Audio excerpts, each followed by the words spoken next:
Time to round up a big topic from the week. The early frontrunner in the mayoral race says Houston desperately needs community policing and must hire hundreds of more cops to make it happen. State Representative Sylvester Turner says community policing will rebuild trust and head off the kind of flashpoints that have generated chaos in other cities. Turner says the $85 million five-year plan to boost the force would require the city to lift its revenue cap. He calls it a critical investment that will improve safety for all Houstonians. The communities now, to build positive relationships now, to strengthen the trust between community and law enforcement now. And I think it will prevent a whole lot of things from occurring down the road. Fellow candidate Ben Hall calls Sylvester's plan a hidden tax hike on Houston families. So what kinds of investments in public safety does Houston need? That's our topic this half hour. We want to hear from you. You can weigh in on our Fox 26 Facebook page, and you can also let us know on Twitter. Be sure to use the hashtag Fox26forlife. Joining us live in the newsroom is our Roundup panel led by our senior legal analyst, Chris Tridico. We have attorney Nomi Hussein and public policy analyst Jackie Bally. Good morning again. Good morning. So Turner wants to hire about 500 more new Houston police officers. Is that doable? It's absolutely doable. You just have to be willing to pay for it, which is what Ben Hall is complaining about. Now, I don't think Ben is correct when he says it's a hidden tax hike, because when you come out publicly and say, I'm going to pay for this, that's really not hidden. But, but you know, you have to be willing to pay for things that government does. Police, fire, and infrastructure have to be paid for. They are not revenue generators. They cost money.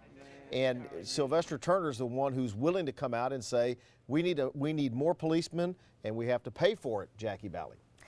I will say that I agree with the representative that that community policing is very important. I definitely agree with that statement. The numbers that he's coming up with to produce the number of officers, I need to look more closely to see why he's coming up with that number. This is why people are hesitant when we hear stuff like this. In 2006, the city approved a measure of $90 million to increase property taxes to put more police officers and firefighters to protect us. Since 2014, we've only had 150 total, 150. So where exactly did that $90 million go? Because it definitely did not go to putting more officers and more firefighters on the streets. So when you have a history of that from 2006, when we did approve a measure for something like this, it wasn't done. How do we know it's going to be done in the future? Well, is it fair to put what the city did in 2006 on Sylvester Turner when he wasn't here? Well, remember, we have administrators. Even though Sylvester or Anise will be they're the figurehead as the mayor, the administrators are the ones who are actually in charge. When we approved that measure, it was supposed to go to putting those people on the streets, and somehow it didn't. So in a very crowded field for Mayor Sylvester Turner is the only one willing to come out and say, I'm going to spend more money. Absolutely. And just to back up a little bit, Houston has a population of 2.2 million. We cover an area of 675 square miles, and we have about 5,300 police officers. We need more police officers policing our streets, and I think this plan of community policing is an excellent idea.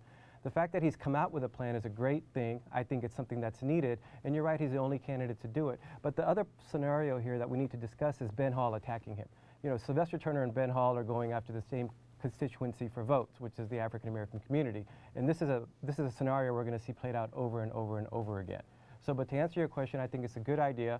I think it should be done, and I think the fact that he's come out publicly about it is kudos to him, because none of the other candidates have actually announced a plan. I also want to add, the mayor has already said she wants to do something similar, but for a different reason. She wants to do it because of the pension issues that we're having. So she's already said she wants to do the exact same thing, but for something else. Right. So, you know, what are we actually going to do with the money once we get it? Let me go to Sally. She's monitoring our social media. Okay, this was a hot topic on our Facebook page all week long, so we want to take a look at some of our Facebook comments. Annette says, where will the money come from? Isn't Houston already having budget problems? Juan says, we need better training for the cops we already have in the country. And Priscilla down there says, crime is soaring. Well, actually, crime in the city of Houston is not soaring. There are a couple of areas that in the last 12 months we've seen crime go up. Murder, oddly enough, is up, but everything else is pretty much down or static. But that doesn't mean we shouldn't increase, the police.